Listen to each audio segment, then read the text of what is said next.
Assalamualaikum warahmatullahi wabarakatuh. Alhamdulillahirabbil alamin.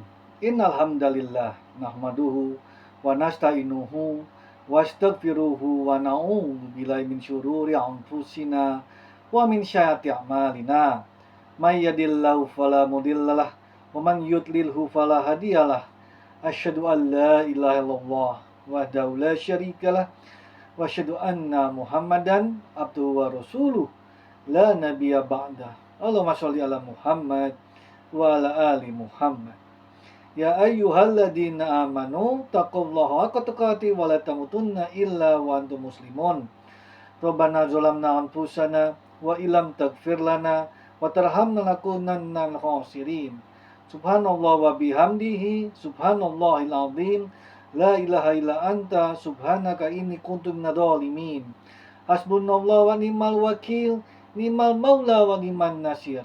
Allahumma sholli ala Muhammad wa ala ali Muhammad. Subhana rabbika rabbil izzati amma yasifun, wassalamun ala mursalin, walhamdulillahi rabbil alamin.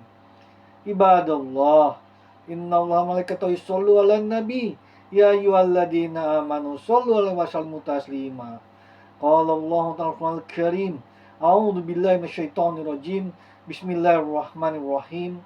Qul huwallahu ahad, Allahus samad, lam yalid wa lam yulad wa lam yakul lahu kufuwan ahad. Shadaqallahul azim.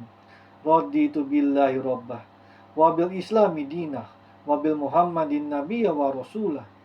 Ya Rabbana walakal hamdu hamdan katsiran thayyiban mubarakan fihi.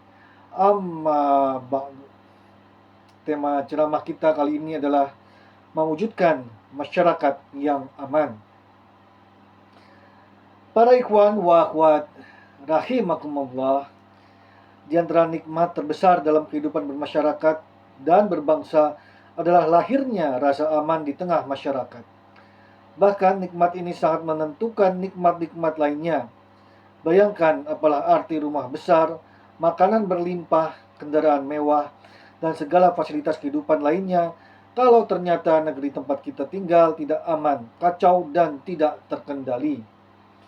Bagaimana melahirkan rasa aman di tengah masyarakat? Bagaimana mewujudkan negeri yang aman? Allah dan Rasul-Nya memberikan kita beberapa resep yang jelas untuk mewujudkan negeri yang aman. Pertama, beriman kepada Allah dan tidak menyekutukannya. Allah Ta'ala berfirman dalam surat Al-An'am ayat 82 yang artinya, orang-orang yang beriman dan tidak mencampur adukan iman mereka dengan kezaliman atau syirik, mereka itulah yang mendapat keamanan dan mereka itu adalah orang-orang yang mendapat petunjuk. Iman dan aman dalam bahasa Arab adalah satu akar kata dan ternyata memang memiliki hubungan yang sangat erat karena iman melahirkan keamanan. Mengapa demikian? Karena iman yang benar akan membentuk pribadi takwa yang taat dan patuh kepada Allah, dan ketakwaan akan mengundang penjagaan dan perlindungan Allah kepada hambanya.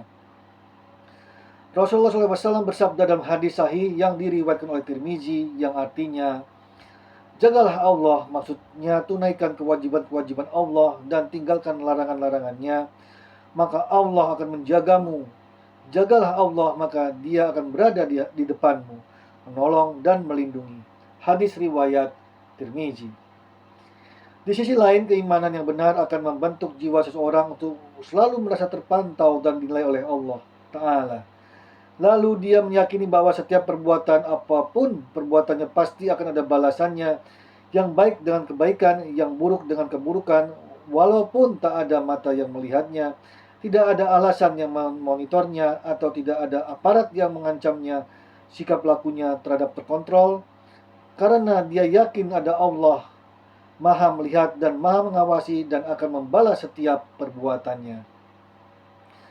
Maka para hadirin jamaah semua yang dimuliakan Allah, dalam konteks ajaran Islam menginginkan keamanan dan ketentraman dalam kehidupan bermasyarakat harus berbanding lurus dengan upaya menumbuh suburkan nilai-nilai keimanan dalam sendi-sendi kehidupan, baik dalam ruang lingkup pribadi, keluarga, masyarakat, hingga bernegara. Atau dari sudut pandang lain, upaya menumbuhkan keimanan di tengah masyarakat harus dinilai sebagai upaya yang erat kaitannya dalam menciptakan keamanan dan ketentraman dalam sebuah masyarakat. Karena itu harus diapresiasi, bukan dicurigai, dipermudah, bukan dipersulit. Kedua, amar ma'ruf nahi mungkar. Jika kita sepakat bahwa nilai-nilai keimanan mutlak dibutuhkan untuk menciptakan keamanan, maka berikutnya perkara penting untuk mewujudkannya adalah adanya amar ma'ruf nahi mungkar. Sebab manusia bukanlah malaikat yang selalu taat dengan patuh. Potensi enggan berbuat kebaikan dan ingin berbuat pelanggaran akan selalu ada. Disinilah dibutuhkan amar ma'ruf nahi mungkar sebagai perangkat untuk memotivasi amal saleh, kebaikan, dan hal-hal positif. Di sisi lain menjadi perangkat yang dibutuhkan untuk memberikan peringatan, warning, hingga ancaman bagi setiap kemungkaran dan tindakan pelanggaran. Lebih khusus dalam hal ini adalah masalah mencegah kemungkaran. Dalam hadis riwayat Bukhari, Rasulullah SAW mengumpulkan masalah ini dengan suatu kaum yang naik kapal laut, sebagaimana penumpang berada di atas, sebagian lagi berada di bawah. Lalu ada di antara penumpang di bawah yang ingin melubangi perahu dengan alasan tertentu. Maka kata Rasulullah, jika mereka biarkan apa yang dia inginkan, mereka akan binasa semua. Jika mereka ambil tindakan mencegahnya, maka mereka yang di bawah dan yang di atas akan selamat semuanya. Hadis riwayat Bukhari. Sepintas kadang memang terasa berat atau bahkan kadang merasa tersinggung apabila ada orang yang memerintahkan kita akan suatu perbuatan atau melarang kita dari suatu perbuatan. Namun sejatinya jika hal itu dilakukan dengan tulus dan perbuatan tersebut memang nyata diperintahkan atau dilarang dalam syariat Islam, maka orang yang melakukan amar ma'ruf nahi mungkar hakikatnya adalah orang yang cinta kepada kita dan hendak menolong kita agar selamat. Dalam hadis riwayat Bukhari, Rasulullah SAW bersabda, tolonglah saudaramu baik dia berbuat zalim atau dizalimin. Maka salah seorang sahabat lainnya bertanya, wahai Rasulullah, aku akan menolongnya jika dia dizalimin. Bagaimana halnya jika dia berbuat zalim? Bagaimana aku menolongnya? Maka Rasulullah menjawab, engkau cegah dia dari kezaliman, maka itu berarti engkau menolongnya. Hadis riwayat Bukhari.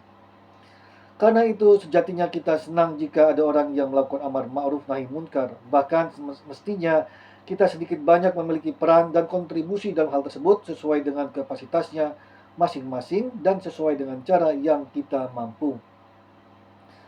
Para ikhwan wa akhwat rahimakumullah, faktor ketiga yang dapat mewujudkan keamanan dan ketentraman di tengah masyarakat adalah ditegakkannya keadilan untuk semua kalangan tanpa pandang bulu. Merupakan perkara aksiomatis dan mudah dicerna siapapun juga bahwa jika keadilan ditegakkan untuk semua lapisan dan kalangan, secara khusus oleh pemimpin dan pihak-pihak yang berwenang di sebuah negeri, maka keamanan akan segera terwujud. Tapi sebaliknya, jika keadilan hilang, hukum hanya berlaku pada sebagian pihak, namun tidak pada pihak lainnya, tajam ke bawah, tumpul ke atas, maka cepat atau lambat, suka atau tidak suka, keamanan dan ketentraman itu akan sirna di tengah masyarakat. Suatu kali, sebagaimana diriwayatkan oleh Bukhari dan Muslim, ada seorang wanita dari suku Makhzumiyah yang mencuri. Suku Makhzumiyah adalah suku terpandang di tengah bangsa Arab ketika itu. Orang-orang dari suku itu ingin membujuk Rasulullah SAW agar tidak menjatuhkan hukuman kepada wanita tersebut. Ketika mengetahui hal tersebut, dengan nada marah beliau bersabda, wahai manusia, sesungguhnya binasanya umat sebelum kalian adalah karena apabila yang mencuri adalah orang-orang mulia di antara mereka, mereka biarkan orang itu. Namun jika pencurinya adalah orang lemah, mereka jatuhkan hukuman terhadapnya. Kemudian Rasulullah SAW menyatakan suatu ungkapan yang agung, demi Allah, seandainya Fatimah binti Muhammad mencuri, sungguh aku akan potong tangannya. Dalam kitab Tarikhul Khulafa dikisahkan bahwa suatu kali gubernur Khurasan mengirim surat kepada Khalifah Umar bin Abdul Aziz yang terkenal dengan keadilannya. Gubernur Khurasan ini meminta kepada sang khalifah untuk mengambil tindakan keras karena dia anggap rakyat di negeri ini berperangai buruk, menuntutnya mereka hanya cocok dihadapi dengan pedang dan pecut. Apa jawab sang khalifah? Dengan singkat beliau menjawab, yang artinya engkau dusta. Maksudnya jika engkau mengatakan bahwa rakyatmu hanya bisa diatur dengan pecut dan pedang, maka engkau dusta. Mereka justru dapat diperbaiki dengan keadilan dan kebenaran. Wujudkan hal itu di hadapan mereka. Wassalam. Karena itu, Khalifah Umar bin Khattab, seorang pemimpin yang terkenal keadilannya, dapat tidur nyenyak dan tenang di bawah pohon rindang tanpa didampingi oleh para pengawal. Bukan di istana dan bukan di benteng yang kokoh, hal mana sempat membuat heran Hurmuzan, utusan penguasa Persia, saat datang ke Madinah dan melihat pemandangan seperti itu. Namun dia segera menemukan sebabnya, yaitu keadilan sang pemimpin, maka dia mengungkapkan kata-katanya yang sangat terkenal. Engkau berkuasa lalu engkau adil, maka engkau merasa aman dan dapat tidur nyenyak, wahai Umar. Para ikhwan wa akhwat rahimakumullah. Setiap kita sebagai orang yang beriman dan anggota masyarakat hendaknya punya kesadaran masing-masing untuk menciptakan keamanan di tengah masyarakat, dimulai dari menanamkan nilai-nilai keimanan dalam diri, lalu menebarkan di tengah keluarga dan masyarakat, dan kemudian meningkat dengan berupaya membantu dan berkontribusi bagi terwujudnya pemerintahan dan kepemimpinan adil yang dilandasi keimanan kepada Allah sesuai dengan kapasitasnya masing-masing, serta dengan berbagai cara dan sarana yang memungkinkan dan dibenarkan. Semoga Allah memberikan kita iman yang kuat serta keamanan dalam diri kita dan terhadap negeri kita, serta dijauhkan dari fitnah dan kejahatan orang-orang jahat. Begitu pula negeri kita, negeri-negeri Islam, semoga dijauhkan dari malapetaka dan dijauhkan dari orang-orang yang ingin menebar kerusakan di muka bumi. Demikian, syukran barakallahu li walakum fil Qur'anil azim. Jazakumullah kan kasiron.